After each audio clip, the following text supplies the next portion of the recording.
The only thing I knew about locks before I got my own was that you needed a special kind of shampoo to wash them with. And this is because traditional shampoos from the store typically have sulfates and things that will eventually cause buildup and residue on your locks long term. Well, nobody told me what kind of ingredients I needed to look for or where I could even find these special shampoos. So over the course of time, I started Googling and I came kind of upon an idea of what they shouldn't have, or what ingredients rather I should not have in my shampoo.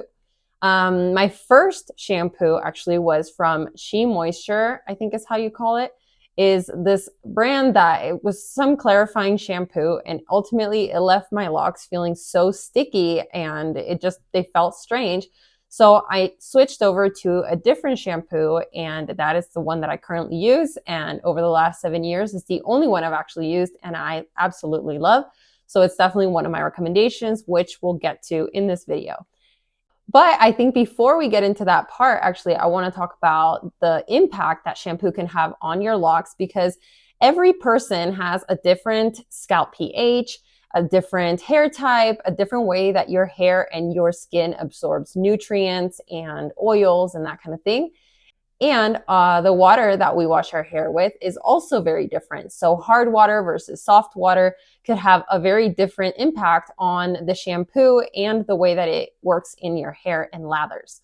In order to understand the kind of impact that the shampoo is going to have on your locks, I think first it's important to know what kind of water you wash your hair with. So it's either if you have hard water or soft water. Hard water is going to have a lot more minerals, and it's going to have a semi-reaction with the ingredients in your shampoo. Nothing's going to explode on your head, obviously, but it's going to affect the way that the nutrients and the lather and the soap from the shampoo acts on your locks. Depending on the amount of minerals in your water, it could also slightly lessen the effectiveness of your shampoo. And if you don't properly rinse, or you make sure that all the shampoo gets out, which could take a little while, you can end up with buildup over time. And then that would require some level of detoxing, maybe every 4 to 6 months, maybe once a year, just to make sure that all the residues that have accumulated over the times have washed out completely. On the other hand, the soft water actually has fewer minerals, and so it's going to help your shampoo lather more easily. And sometimes if we don't know this, we might end up putting way too much shampoo on your locks because we don't realize that it's lathering easier. Now, if you have way too much shampoo and you also fail to wash it off completely, or you think you washed most of it off, but you really didn't, then again, that residue is going to stay inside your locks, and you're going to need a detox every few months just to make sure that you've washed it off from the inside of your locks. Something that you can do even after you wash, once your locks are mature, is you can rinse them weekly with apple cider vinegar that has been diluted with some water. So you can do 1 part apple cider vinegar to maybe 2 parts water, and just give it a really good final rinse. And then just make sure that everything gets washed off completely. Maybe wash off your shampoo 2 or 3 times if you have to, just to make sure that nothing is left inside your locks. And that's how you can know that you have a lot less buildup over the course of time. Now, I want to get into the actual shampoos that I recommend. Like I said, I only have used 2 shampoos for my locks, and I only recommend one of the ones that I used because the other one did leave residue buildup on my locks. But I want to remind you that maybe because of your hair type, and again, your water type and your skin and all of that, perhaps my favorite choice is not going to be your favorite choice. So I don't want to necessarily say that my recommendation is the best recommendation out there. What I ended up doing was I started researching what other locked people have been using on their locks and what they like and what's recommended. And it kind of led me down this bit of a rabbit hole. So I ended up compiling all of these shampoo names and I started researching them. And then from there, I said, well, what kind of ingredients do these shampoos have? Because a lot of them I hadn't even heard about myself before. So from that list, I actually made a guide where you can find it. I'm going to put it in the description below. It's kind of a rough draft right now. And as I continue to improve it, I will always link the newest and most updated version. But to me, it's just going to be a reference guide for anybody looking for a new shampoo or call it a better shampoo for their locks. So this guide is just basically a compilation of over 50 shampoos that a lot of people in the lock community are using. And I'm going to tell you right away that not all of them are good, but I think that it was important to put them in this list just so you know what kind of ingredients are in those shampoos, what potential they have for buildup in your hair, and how they react in hard and soft water, because it does change a little bit. Now, I'm going to recommend, based on the amount of good reviews I saw across several of these, as well as the few ingredients, because in my opinion, less is more. So you don't want to be putting a ton of ingredients in your locks. I selected a total of 9 shampoos that I would recommend. 5 of them are liquid shampoos. 4 of them are bar shampoos, which are ideal for traveling. I guess you could use them anytime, but they're great for traveling, so there's no spilling liquids and that kind of thing. So we're going to look into the guide. I'm going to reference it because I didn't memorize all these ingredients, but I want to walk you through the ones that I recommend.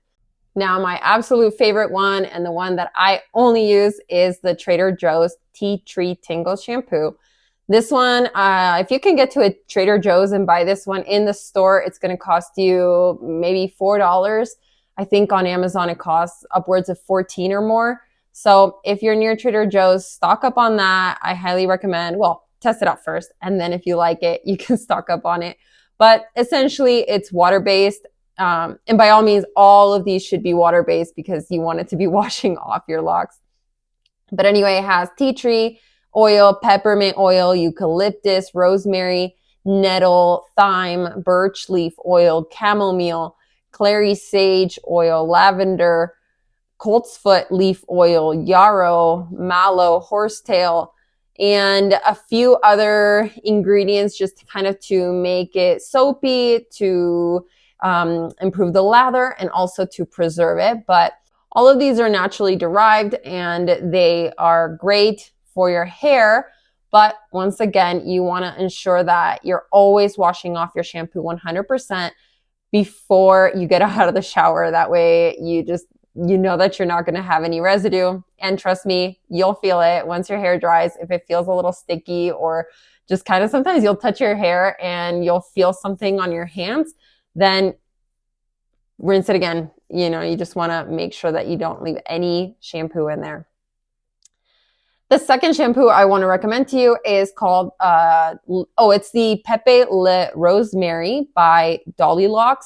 This one I personally haven't tried, but it has water, saponified olive oil, helptyl glucoside. Again, I don't know a lot of these ingredients in the technical terms, but check out the guide. I describe every single one, what everything does. Aloe vera leaf, it's like aloe barbadensis leaf juice.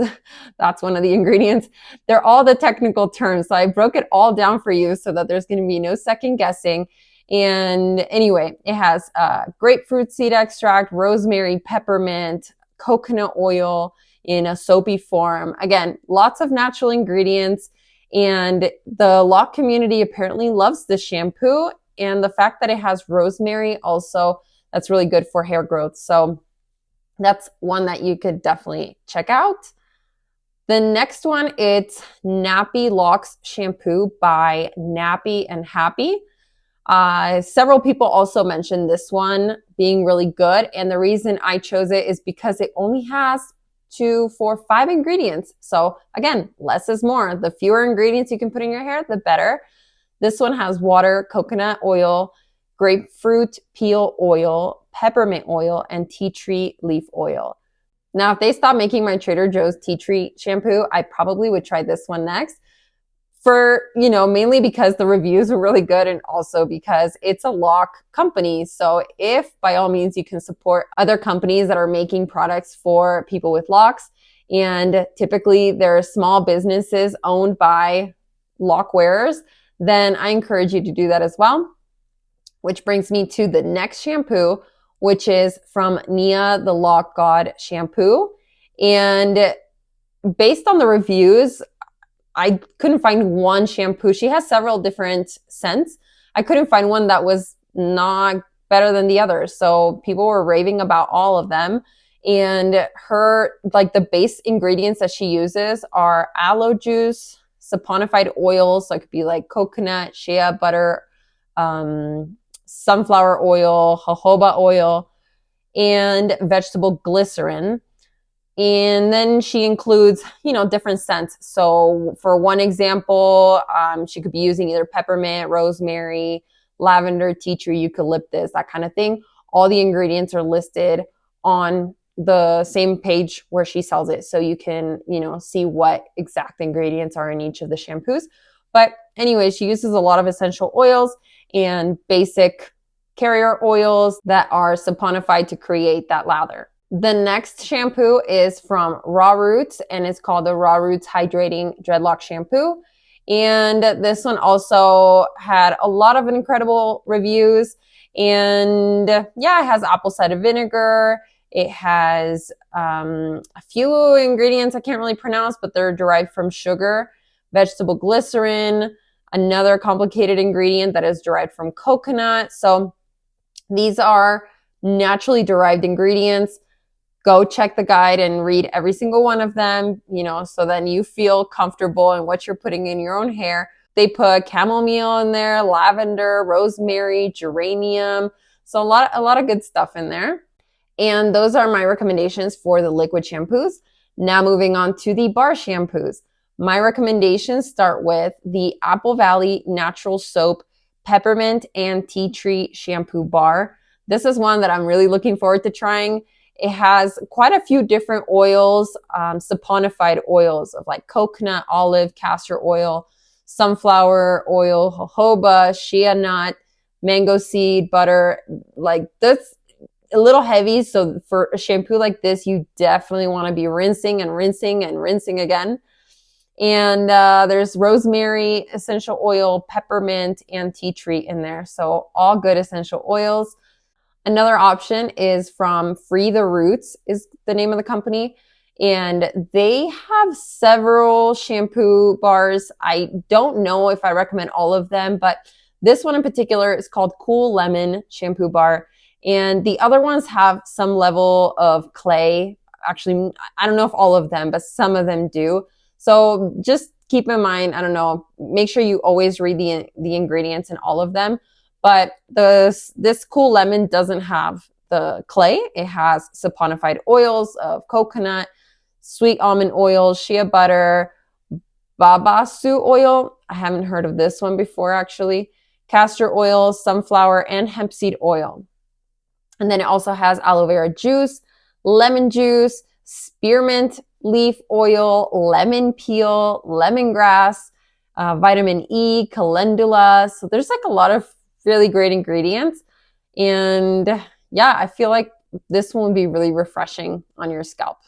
Anyway, if you go to their website, just make sure that you read through all of the ingredients on the other shampoo bars if this one doesn't interest you, because I don't personally know how I feel about clay, but you want to make sure that doesn't get caught inside your locks.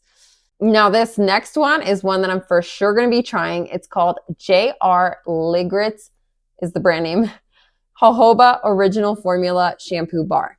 This one only has 4 ingredients. Amazing. I don't know that you need even any more. So it has saponified olive oil, coconut oil, castor oil, and rose essential oil. Super simple recipe. Again, with these kind of heavier oils, castor oil, coconut oil, that kind of thing, you want to make sure that you're washing it all completely off, because anything that stays in here is gonna create residue over time. So again, be sure to rinse, rinse, rinse. And last but not least on my list is locs Organic Dreadlock Shampoo Bar. The one I reviewed is called Reforged. You'll see it on the label. And by what I read in the description, this is a new and improved version. So this shampoo I only found on Etsy, and the reviews are great. Go look for yourself, locs. And this one has coconut oil, olive oil, castor oil, sunflower oil, hemp seed oil, jojoba oil, and then essential oils are clove bud, tea tree, lavender, orange, and some herbal extracts, it says, for removing dead skin cells from the scalp, which I think is great. The thing about this one is that all the ingredients are organic. I don't think any of the 50 plus shampoos that I have in my guide are fully organic. So if organic is important to you, by all means, check this website out or this Etsy store. And what better way to support each other than, you know, supporting people within our own lock community who are making their own products. I think that would be super cool. So I think at some point I will be testing this one out as well. But I have a lot of shampoos that I want to try out. Now, to end this video, I wanted to give you a couple of basic recommendations on how I use the shampoos. When it comes to liquid shampoo, I always dilute it. Usually I use maybe 1 tablespoon, maybe a tablespoon and a half or 2 at most if my hair feels super dirty. That to a ratio of maybe 1.5 to 2 cups of water. Shake it in an empty bottle and then pour that on your lock. Well, actually not on your locks. I pour it on my scalp. I lather it up real good and then let the bubbles kind of, you know, get the rest of your locks bubbly. And then I just kind of rub my locks together with that extra bubble. I don't ever actually put shampoo on my locks themselves. I focus and target primarily on the scalp. Make sure that that gets, you know, lathered up real good. Massage with the fingertips. I don't recommend scratching your head because you could, you know, cause some damage there. So just massage your scalp nicely, make sure, you know, it kind of gets all over, but then let the extra bubbles, you know, when they come down your locks, you can just kind of squeeze them in or rub them in or something. And then rinse a minimum of 2 or 3 times to make sure that it's completely washed off. When it comes to a shampoo bar, you could lather it up in your hands and then apply it to your scalp. I think that would be the best and easiest way just to make sure that you're not getting extra chunks. Because if you put the bar directly on your scalp, you might get little pieces of that shampoo stuck in there. And then that does create that buildup later. So I would probably just, you know, lather it up real good in between your hands. And then again, just focus on the roots. Make sure that you get it really good in there, and any extra bubbles, let those, you know, wash off into your locks a little bit and then completely rinse everything off. Finally, as I've mentioned in previous videos, make sure that you're drying your locks with a microfiber towel. You don't want anything that's causing lint to be put on your locks. So the typical bath towel is going to leave lint on your locks. Make sure you get yourself like one of those travel microfiber towels. They're incredible, very thin, and highly absorbent. So usually I'll just wrap my locks in them for about an hour and that'll absorb a lot of the water.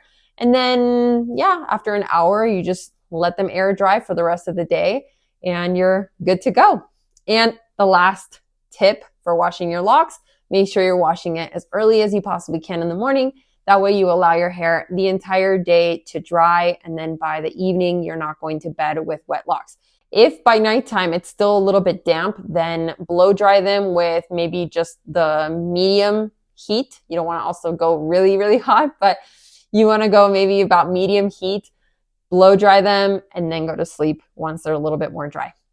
Anyway, like I said, I'm going to leave you guys this guide in the description. I will continue to add more shampoos to that as I learn about different shampoos that are being used within the lock community. If you have one in particular that isn't mentioned in this guide, by all means, send it my way and I will do some research.